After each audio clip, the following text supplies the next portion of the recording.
Hope everybody's doing okay today. These Red Mike messages are leadership and life lessons I picked up from 25 years as a public servant, 16 years as a youth football coach and scouting volunteer, and 10 years as a mediocre athlete with far more heart than actual physical ability. Today's Red Mike message: moving forward with questionable authority. And what do I mean by that? It's not a frequent occurrence, but there might be a situation where all of a sudden your ability to get things done is hampered by the loss of a key authority figure. Doesn't happen a lot, but it does happen. And when it does happen, you got to remember you're not alone. It happens in politics, it happens in business. Here's how it happened to me. You've heard me talk about Senator Haywood before. Well, I ran his district and I handled all of his communications. And one of the jobs that we had in the district was to handle constituency casework. Now, what that means is anything from Department of Public Safety or prison system or HHSC or any of the dozens and dozens and dozens of state agencies. If anyone had trouble getting an agency to do their job, to help them, if they needed some help smoothing the skids, greasing the wheels, so to speak,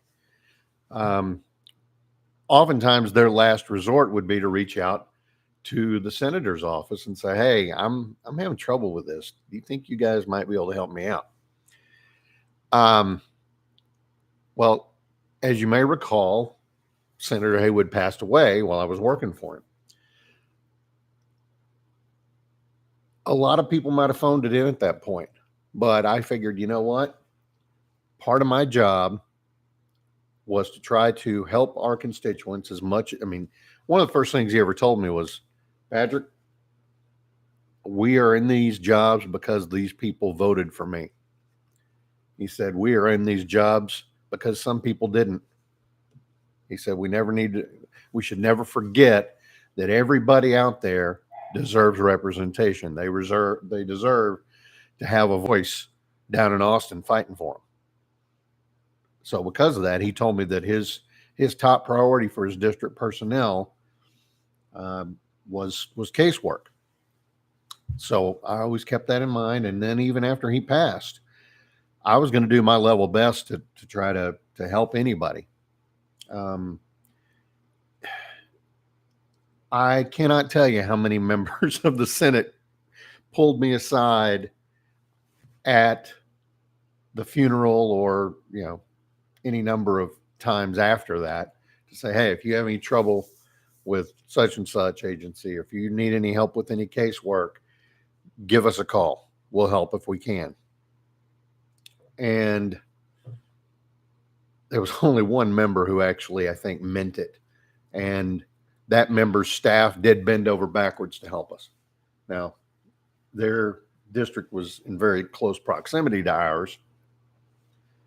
So, the cynic might say, "Well, they were hedging their bets in case, your district ends up being part of their district." I don't believe that for a second. This person is to this day, I believe, is a person of high character, and I don't doubt their sincerity and the fact that their staff helped us quite a bit. That being said, at that point, it was normally 31 senators. At that point, there were 30 because Senator Haywood had passed, and only one of the remaining 30 seemed to do much of anything to try to help our constituents. And I get it. They're not your constituents. They're somebody else's constituents. But I will always have good memories of this person because of the fact that they stepped up and had their staff help us out. So what does all that mean? Well, the root of the problem in all of this is you've got authority and influence. when the person in your organization with that significant authority is no longer around, their influence, which quite often move things around, it can vanish overnight. In fact, I was actually in the middle of a job interview process with Senator Haywood's blessing with a company. And man, things were going great. Then he died. And then all of a sudden, I never heard another word from him until weeks after he passed. I finally got a letter in the mail saying that they had decided to go a different way. They wouldn't return my phone calls, my emails. So, I get it. Poof. Gone with the wind. And people who were previously very responsive were indifferent or downright absent as a result. We still felt like we had a job to do, though. But we kind of felt like we were pushing that rock up the mountain and it was just rolling back over us every time. So what do? Do your best to lean on relationships you already have or maybe build new ones. Identify new points of contact either within your organization that you're in or organizations that you interact with. Introduce yourself if you never have before. Tell them who you are, what you're trying to do, build a rapport. And building those relationships could be crucial to your future success, whether you're going to be there for a while until you find a new job, or if you're hoping to stay on board whenever who the new boss comes into the role. I chose to not try to stick around, but had I stayed around, I would have liked to think that all of my efforts to continue to do my job would have been well received. Where you can, leverage formal power. That one senator, we leaned on their office quite a bit. We did what we could to ensure we were utilizing any authority we had at our disposal to try to get the job done. If you're within an organization and all of a sudden your department head's gone, move up the chain or go sideways to another chain. Do everything you can to get the job done. Escalate it through different channels.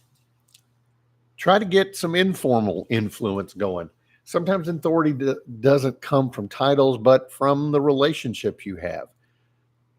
Go to networking events, join different groups, committees, associations, become a familiar face in the professional community.